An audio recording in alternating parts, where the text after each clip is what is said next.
Hello mga kapatid ko, magandang umaga sa inyo. So meron tayo pinalitan na thermostat. Ito yung thermostat na hanggang ko. Ito yung nag-ring tayo ng kapasitor kasi ginagawa namin. So ano natin na troubleshoot ito ang problema. So wala na, sira na ito. Faulty kapasitor, ito rin. Litan-litan ng kapasitor kasi hindi na daw cut off. So, tuloy. Palitan natin. Ngayon, pinabit ko na mga kapiyon ko at pinaandar ko na mga kapiyon ko yung malamay na pindahan sa suda natin. Kailangan mag-cut off siya. Naka-timer ng ating city. So,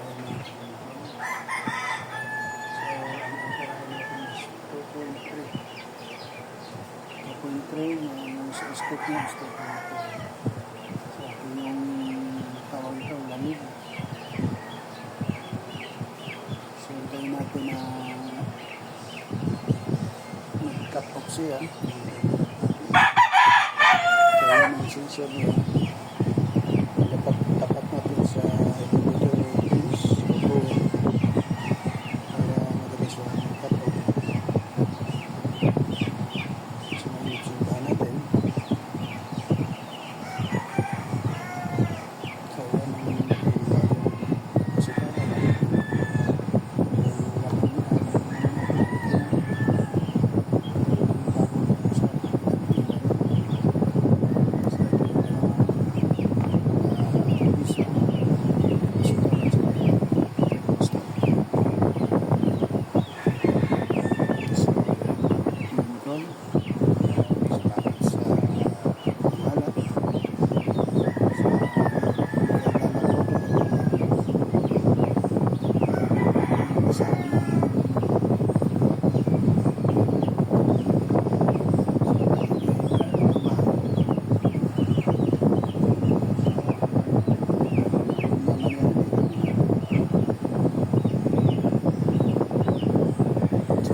Kapasitor, bagong kapasitor at saka thermostat na control.